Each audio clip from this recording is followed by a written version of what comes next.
Hello and welcome back everybody. This is going to be game 2 of Cloud versus Kos played in the Gigabyte Cup. This is going to be game 2 of 5 I should say, and spawning here in the bottom position as the blue Terran, we have alternate attacks Cloud. Spawning here in the upper position as the red Terran, we have EmpireKas. Thank God he changed away from teal. Oh my god, that was confusing me. I couldn't tell whose units were whose, and now Kos is nice and red and blue. Lots of contrast. Absolutely love that. Beautiful, easy to see. This map is going to be MLG Daybreak. This is a very, very interesting map. I actually really like this map. For TVT, I love to watch TVT matches on it just because there are so many high grounds on this map and the attack paths are very, very interesting. As you can see, once you leave an opponent's base here, you can come down here and there are several options. You can either cut through this expansion here and then cut across the map to your opponent's base, or you can cut through and cut around your opponent's third base there and cut around this way. Now there is a middle area that is blocked by destructible debris, but as you can see, these two areas on the map down here are both high grounds. So it makes them very, very easy for Terran players to defend just because siege tanks become very, very critically important on this map, almost like Crossfire. Crossfire is another map that has some really crazy dynamics just because there are high grounds everywhere that are very easily defendable if you have siege tanks, and so it makes for very, very interesting battles where air control becomes critically important.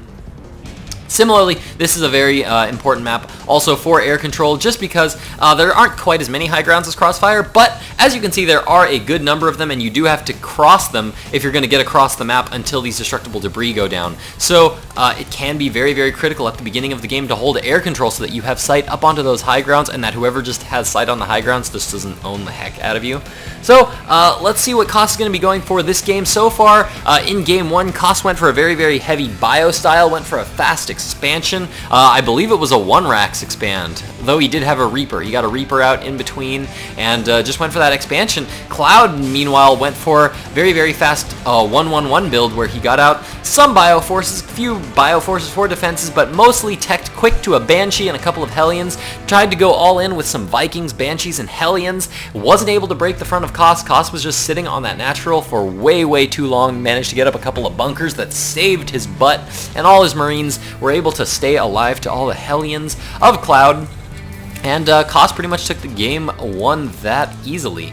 Easy peasy. Now we do have something interesting here coming down from Kos, as we do have so far a barracks coming down followed by a factory. Tech Lab also going up as well. Looks like he's going to be swapping that off onto there, maybe potentially going for early Blue Flame Hellions. We will see here from Kos. This was something that was very popular for a while just because it beat Marine Siege Tank fairly easily. Hellions, of course, only cost minerals. Since Hellions only cost minerals and do ridiculously good against Marines, you can use you can build lots and lots of them and still have a lot of gas to tech, to get upgrades, to go for Banshees, whatever else you felt like you needed to get. So it was becoming very popular for a while to use Hellions. But as I said, now players are kind of right now going for a mix. It's starting to become very common for players to go for a mix of units rather, and we do actually have a 1-1-1 here coming down from Kos. No other buildings have been built. We have 1 barracks, 1 factory, and 1 starport that is now coming down on that tech lab, and it looks like this time Kos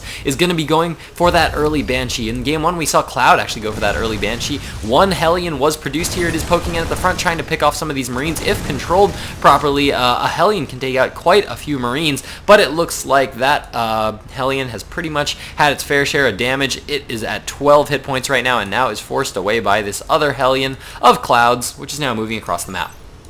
Cloud now, interestingly, getting a Banshee of his own. Did both of these players... Yeah, holy cow. Both these players went for a 1-1-1 build. So both of these players pretty much doing identical builds, almost identical. I think the Marine count is a little different. Yeah, it looks like Cloud went for 6 Marines, whereas Kos has been focusing more on getting up that tech just a smidgen faster. But both of these Banshees are pretty much going to meet and kiss in the middle, I think. Where'd that other Banshee go?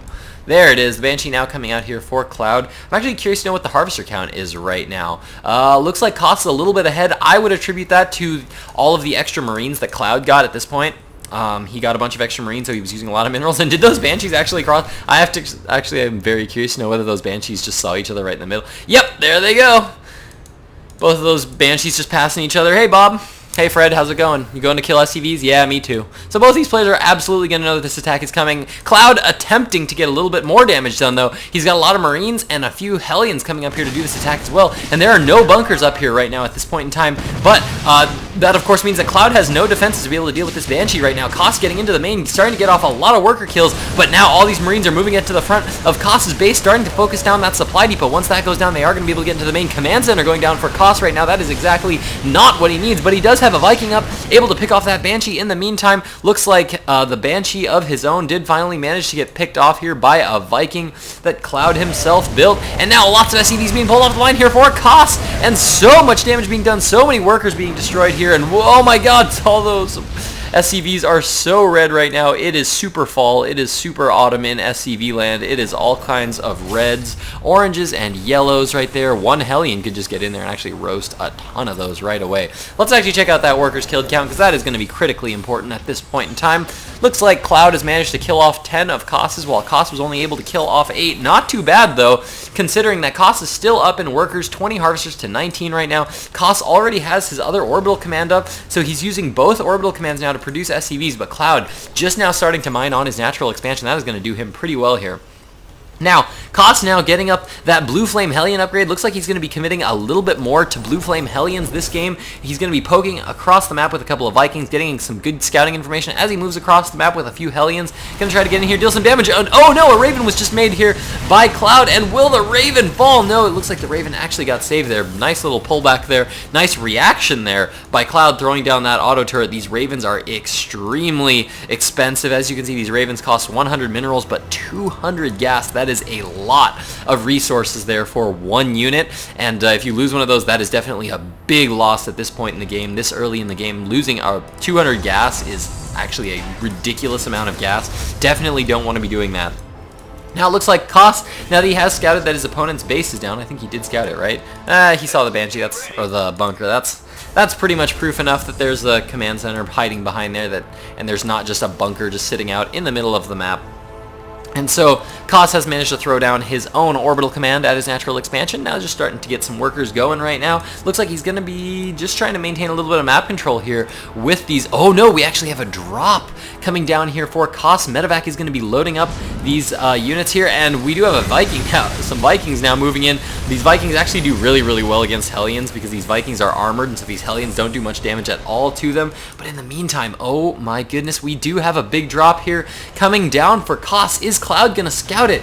No, Cloud did not spot this, and all the Hellions are being dropped in the mineral line of Cloud right now. Lots of damage being dealt here, and both these Hellions have a Blue Flame upgrade, and looks like Cloud is going to be able to clean this up here with those Vikings. How many workers were killed in that little exchange? As we can see, EmpireKas killed about 6 workers in that exchange for 4 Hellions. 4 Hellions, of course, cost 400 minerals, and 6 workers costs 300 minerals, but Cloud is going to lose some mining time here, so I would say that is a pretty good trade-off there by Kos. He is still ahead in resources, taking a 3rd base. Wow, going for a very, very heavy macro style here in this game, starting to produce a lot of Hellions. Double factory currently out here for Kos. I'm actually surprised that he hasn't started to throw down a reactor on either of these. He's just going to be producing Hellions 4 at a time right now. 3 factories currently down right now, 1 with reactor, 1 with tech lab, and I'm actually surprised that he hasn't transitioned at all into siege tanks at this point in time. Now Cloud does have a lot of Vikings. I'm actually not entirely sure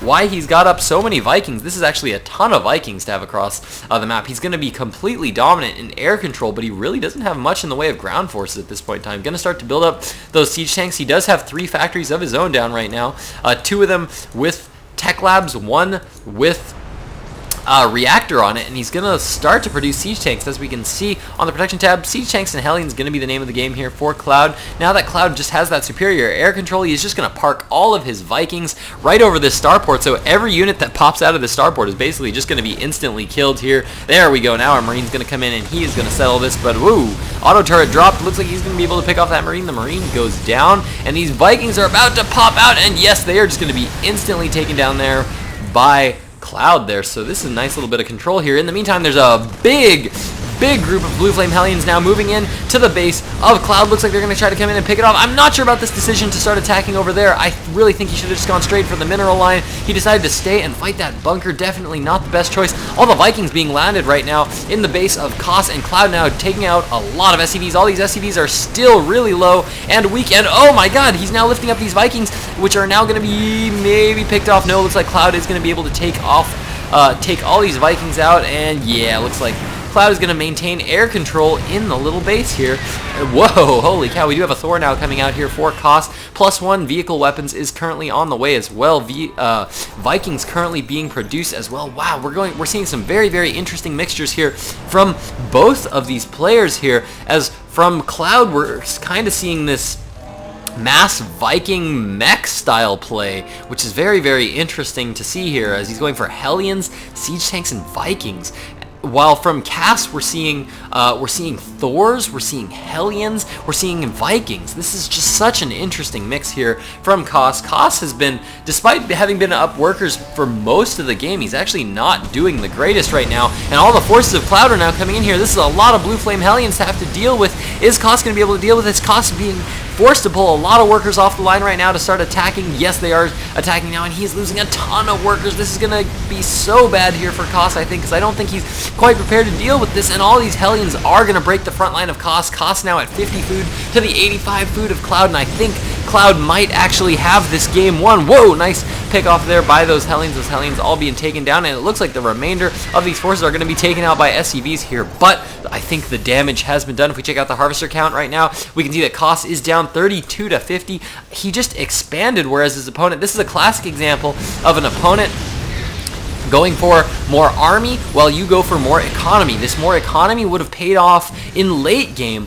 but Cloud just going for a nice little timing attack here where he manages to catch Kos before his economy kicks in too heavily, and he's starting to deal a lot of damage now in here with Hellions. What is Kos going to be doing to stop this? He's producing another Thor right now, a couple more Hellions being produced, 3 more Hellions being produced, another factory going down here for Kos. Wow, another factory going down for Kos. Kos going to get his, I'm not sure that that's the best decision here by Kos. Kos needs to not be getting up more production structures. He needs to maybe start getting out more units as fast as he can. That's what he needs to be focusing his resources on, getting more units, because Cloud right now is just decimating his worker line here at his natural expansion. He's now going to be coming down now that he has this Thor out on the field. He's going to be able to pick that off there, but there is 1 siege tank here, 2 siege tanks now in the back. Looks like they are going to be trapping all those units on the ramp. Beautiful positioning there for Cloud. They're trapping Kos on that ramp, and all the forces of Kos are now going to go down, and yeah, not going to be able to quite take out that siege tank. That siege tank needs to get focused. There we go. Now the siege tank is going to be going down here. Kos just barely holding on here by the skin of his teeth, but at this point in time, looks like Cloud's getting ready to expand to a third. He's continuing to rally more siege tanks into his opponent's base, continuing to rally more Vikings, more siege tanks, more Hellions, all moving across the map right now, and Kos just not in the best way right now. 29 workers to 62 harvesters at this point in time, and I just don't think Kos is going to be able to come back from this. This is just too many workers lost. He does have another worker and another command center actually that went down there a little while ago at that expansion, and I don't know that Kos is going to be able to hold this. I really think that he needed to get siege tanks a lot earlier if he's going to want to be able to deal with this, but yeah, it looks like we are going to have one last ditch attempt here by Kos to try to hold this off. He's got a lot of Hellions here, 1 siege tank moving out. He is not going to be trapped on the ramp this time, but man, he's getting some good damage dealt, but he's losing a lot of Hellions very, very fast. The Thor now coming down here, 3 siege tanks currently out here, sieged up in such a strong position outside the base of Kos, and I think, yeah, that is going to be GG there from Kos. So, Cloud actually taking a win off of Kos. Not bad at all. That means we are going to be going into Game 3, 1-1 in this series. Let's see if Kos can take some revenge here, guys. Stick with me.